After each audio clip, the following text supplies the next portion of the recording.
نار القلب تحرق حرق في غمه وكربه وضيق، بعد الأخ بعد الرفيق قرت عيني الناظرة، وسار الأخ سار الصديق والرزح القوي والوثيق، جرحي من فراقه عميق أحمد ربنا واشكره، جرحي من فراقه عميق أحمد ربنا واشكره. ببالغ الحزن والأسى يتقدم بهذه المرثية مكرم عبد الله مصلح المخرفي، قالها رثاء وتعزية بعد وفاة محمد أحمد جبران المخرفي رحمة الله تغشاه، والذي توفي في ربيع الثاني 1446 الموافق 20/10/2024، وكما يعزي بها إخوانه صقر وجبران وصخر وربيع. أداء الشاعر أبو تركي التنمي. مع تحيات سولا ستوديو طه المرادي.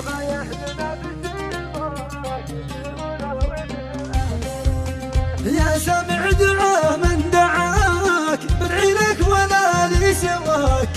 الغاية لنا في رضاك في الأولى وفي الآخرة،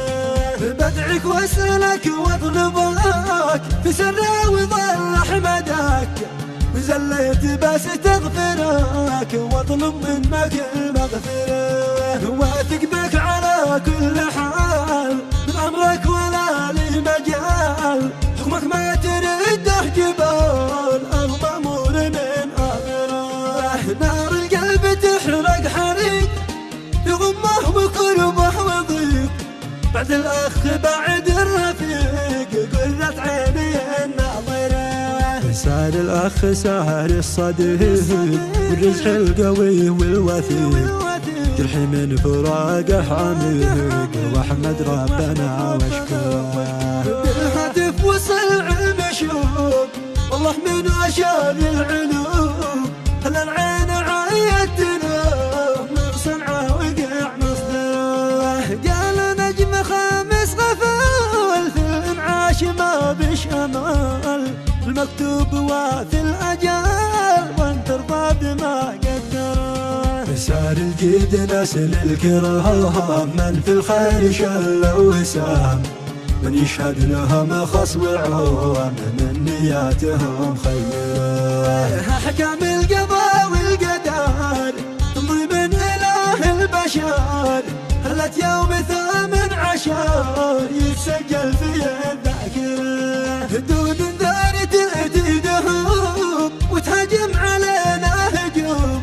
محتومة براجل حتوم ماشي منها معذرة، يا جحر وقهر اخوته والمخلف جمع حزنته، لو يفتدى لفتته والاحزان متشاطره، عند الكل يحسب فقيد خسروه القرب والبعيد، منه جيد من ظهر جيد كل الناس بتخسره، مخلص في مجال العمل في الميدان ما له مثل، ويوم اشتكى من ثقال او يقبل بشيء قصره،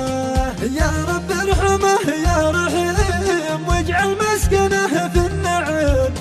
يا واحد احد يا كريم بالرحمه وبالمغفره، واختم بالصلاه والسلام مبعوث خير الانام والآل الفضال الكريم.